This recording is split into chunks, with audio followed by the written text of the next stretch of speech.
Welcome back to Flat Earth Smarts. So, you came back. Let's see where we can go from here. For those who've realised that the Earth is flat, the subject usually hits them like a steam train. Lies hit people in different ways, and without doubt, the globe is one of the biggest lies ever told. Once the initial impact has subsided and a few early questions have been gotten out of the way, most of us wanted to tell someone else. If we had figured this out, surely others would want to know too. I'm sure many of us questioned whether we were losing our marbles, even if we only thought so, quietly. Some of us were fortunate enough to get a sensible reception to our news, or that it was accepted with respectful silence.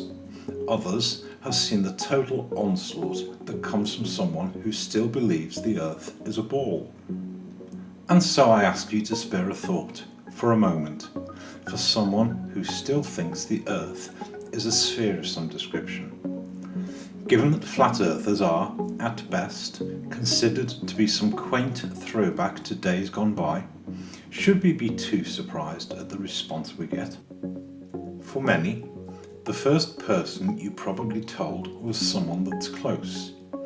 Have you ever wondered what their first thought was on hearing of your discovery? At first, it sounds like something from a bad comedy, and at its worst, it's seen as a first sign of madness. For some, our nearest and dearest will have eventually come to a point where they sat back quietly and watched as you seemed to sink. At that stage, it seems to take one of two broad paths. Complete apathy seems to be the most popular course of action thus far, as if to say, I'll leave him or her alone until they realise how dumb it sounds. Or they'll try to snap you out of it with all the usual objections, of which I'll speak later. While you'll have taken some time to settle into the truths of the matter, eventually you'll have seen enough proofs to satisfy yourself, and the case is, for all intents and purposes, now closed. But put yourself in their shoes for a moment. This subject probably sounds, to them, as ridiculous as someone telling you that the moon is made of green cheese.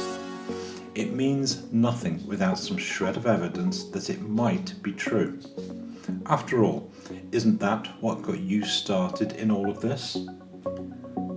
In many ways, to an unbeliever, this should be no different than meeting someone who believes in God. There's something somewhere that strikes us deep beneath the surface, and it's not an experience you can give to someone else.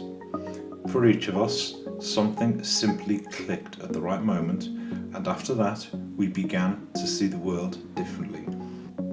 There's little doubt that each of us, in weighing up the evidence, eventually found the one thing that tipped the balance, and it's undoubted that it's different for each of us. Some think flat water is all the proof they need.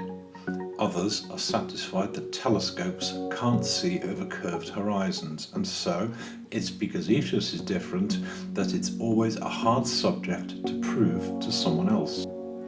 So if you took as long as you did to find your own proof, after the subject caught your attention, what makes you think someone else will believe you when you go to them? Remember, it's not that long ago that you believed we all lived on a ball flying through space too.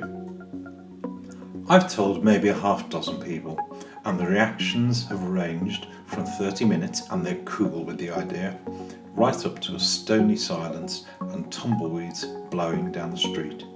Yes, there are people who seem to think that they know the shape of the world, and for some reason they believe it is their mission to put the stupid flat earthers straight. I'm not too concerned by someone who thinks he has to teach me a lesson, and neither should you be. We are all more than capable of going out and finding out for ourselves the subjects that we want to know more about. And rather quickly, you'll find that it doesn't take huge amounts of information to satisfy yourself. In fact, it takes surprisingly little, and most of us had only 2 or 3 things that were enough to finally convince us. There are hundreds of proofs that the world is flat, and it only takes 2 or 3. The trick is to know which 2 or 3 work for any one person. No 2 people are alike. It's a little ironic that people still think they can debunk Flat Earth with one video, or, as I've seen on more than one occasion, with one photograph. Flat Earthers are not likely to see one picture and suddenly say, "Oh, silly me, it's a ball after all." Most of us looked long and hard before we eventually got here. Flat Earth is really not for the faint-hearted. It takes a degree of courage to say, yes, some scientists are wrong. Even Einstein. Finally, perhaps, if each of us wants to go tell someone else about this wonderful thing we've discovered, we might be wise to avoid opening a conversation by telling people that they are brainwashed. Nobody likes to be told they're brainwashed, especially the brainwashed, and let us not forget that we were in exactly the same position at some point too.